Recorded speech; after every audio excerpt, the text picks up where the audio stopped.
தாலியா மஸ்தான் சாஹிப் நாயகத்தினுடைய ஷேக் யார், அவங்களுடைய யாரை பின்பற்றினார்கள் என்றெல்லாம் கேட்பார்கள். அதற்கு சரியான பதில் என்னவென்று சொன்னால், ஷேഖுனா தாலியா மஸ்தான் சாஹிப் நாயகம் ரதியல்லாஹு தஆலா அன்ஹு அவர்கள் 12 வருஷ காலங்கள் ஹல்வத்தில் அவர்கள் தவம் இருந்தாங்க. முத்துப்பேட்டையில் ஷேக் தாவூத் வலியுல்லா ரதியல்லாஹு தஆலா அன்ஹு அன்னவர்களுடைய அந்த சன்னிதானத்தில் 12 வருஷ காலங்கள் தவம் இருந்தார்கள். அப்படி தவம் இருந்து கொண்டு இருக்கின்ற காலகட்டத்திலே தான் அவர்கள் ஹவுசனா குத்துபனா முஹியத்தீன் ஆண்டகை ரதியல்லாஹு அன்ஹு அன்னவர்களிடத்தில் ஒரு விண்ணப்பம் வைக்கிறாங்க. அவங்க ஒரு விஷயத்தை கேட்குறாங்க, நாயகமே, நான் இப்போ வாழ்ந்து கொண்டிருக்கக்கூடிய காலத்தில் ஒரு குத்துபாக, ஒரு இறை நேசராக திகழக்கூடிய 2 வழிமாறுகளை எனக்கு நீங்கள் காண்பிக்கணும், நான் அவங்கள நேரடியாக சந்திக்கணும் என்று ஆசைப்படுறேன் என்றாங்க. அந்த நேரத்தில் ஹவுஸ் நாயகம் ரதியல்லாஹு தஆலா அன்ஹு அன்னவர்கள், விலாயத்தினுடைய அரசருடைய அந்த வாக்குறுதி வருகிறது, நீங்கள் போய் 2 பேரை சந்திக்கலாம் என்று இவங்களுக்கு அவங்க வாக்குறுதி கொடுக்குறாங்க. அப்படி காட்டிய ஹவுஸ் நாயகத்தின் மூலமாக காட்டப்பட்ட இறைநேச செல்வர்களில் முக்கியமான அந்த இறைநேச செல்வர் தான் ஷேഖுனா ஹல்வத் நாயகம் ரதியல்லாஹு தஆலா அன்ஹு அன்னவர்கள். அப்போ அந்த காலத்தில் ஹல்வத் நாயகம் அவங்க அவங்களோட அறைக்குள்ளே, ஒரு ரூமுக்குள்ளே அவங்க தவம் இருந்து கொண்டு நிற்கக்கூடிய காலம் அது. அப்போ தாலியா மஸ்தான் சாஹிப் நாயகம் ரதியல்லாஹு அன்ஹு அன்னவர்கள் ஹல்வத்தில் இருந்து கொண்டிருக்கின்ற காலத்திலே ஹவுஸ் நாயகத்தினுடைய அந்த பேச்சை கேட்டு இவங்களை சந்திப்பதற்காக வேண்டி வராங்க. அவங்க வீட்டுக்கு முன்னால் நின்று கொண்டிருக்க போக்கில் ஹல்வத் நாயகம் சொல்கிறாங்க அவங்களோட ஹாதிம்கிட்ட, முன்னால் ஒருவர் வந்திருப்பார், கையில் ஒரு அசா மட்டும்தான் இருக்கும், அவங்கள மட்டும் உள்ளுக்கு அனுப்புங்காண்டு. லேசில் யாரையும் ஹல்வத் நாயகம் சந்திக்கிறதுக்கு அனுமதிக்க மாட்டாங்க. தாலியா மஸ்தான் சாஹிப் நாயகம் ரலியல்லாஹு அன்ஹு அவர்கள் போன நேரத்தில் அனுமதி கொடுத்தாங்க. இவங்க போய் அவங்கள சந்தித்தாங்க.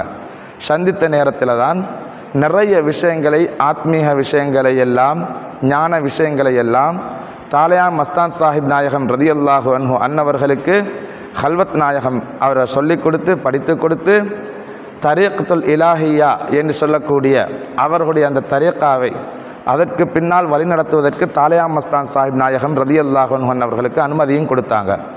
அந்த அடிப்படையில் தான் அன்றிலிருந்து இன்று வரையிலும் தாலியா மஸ்தான் சாஹிப் நாயகம் இந்த உலகத்தில் வாழுகின்ற காலம் வரையிலும் அவங்க ஒரு கந்தூரி கொடுத்தாங்க என்று சொல்லி வரலாறு சொல்கிறதாக இருந்தால், தாலியா மஸ்தான் சாஹிப் நாயகம் கொடுத்த கந்தூரி ஹல்வத் நாயகத்துடைய கந்தூரியை தான் கொடுத்தாங்க.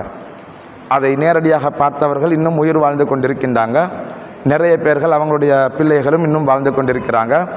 ஹல்வத் நாயகம் ரலியல்லாஹு அன்ஹு அன்னவர்களுடைய கந்தூரி விழாவை தாலியா மஸ்தான் சாஹிப் நாயகம் கிட்டத்தட்ட 1000-2000 சகன் சாப்பாடு கொடுத்து மிகப்பெரிய பிரம்மாண்டமான கந்தூரியாக ஒவ்வொரு வருஷமும் செஞ்சு வந்திருக்கிறாங்க. இப்போ நாங்கள் ஓதினோம் இல்லையா இந்த மௌலிது ஷரீஃபை, ஹல்வத் நாயகத்துடைய இந்த மௌலிது ஷரீஃபை தாலியா மஸ்தான் சாஹிப் நாயகம் ஓத வச்சவங்க யாரும் தெரியுமா?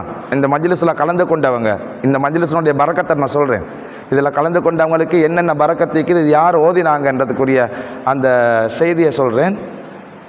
இந்த மௌலிது ஷரீஃபை ஓதியவர்கள் குப்பியாவத்தையிலே நல்லடக்கம் செய்யப்பட்டு கொண்டிருக்கக்கூடிய அல் ஆர்ஃபி பில்லா அல் முஹிப்புர் ரசூல் ஷேக் அப்துல் காதிர் ஆலிமி சூஃபி சித்திகியல் காதிரியல் காஹிரி ரலியல்லாஹு அன்ஹு அன்னவர்கள் ஹல்வத் நாயகத்தினுடைய இந்த மௌலிது ஷரீஃபை தாலியா மஸ்தான் சாஹிப் நடத்தின கந்தூரி விழாக்களில் ஓதி இருக்கிறாங்க.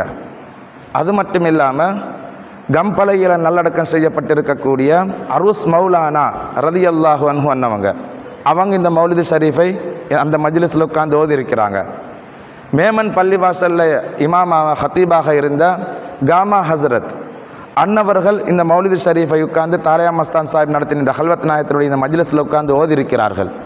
இப்படி பல வழிமாறுகள் சேர்ந்து ஓதிய மஜ்லிஸ் தான் இந்த மஜ்லிஸ். இந்த மஜ்லிஸுக்கு கூடிய பரக்கத் என்னது?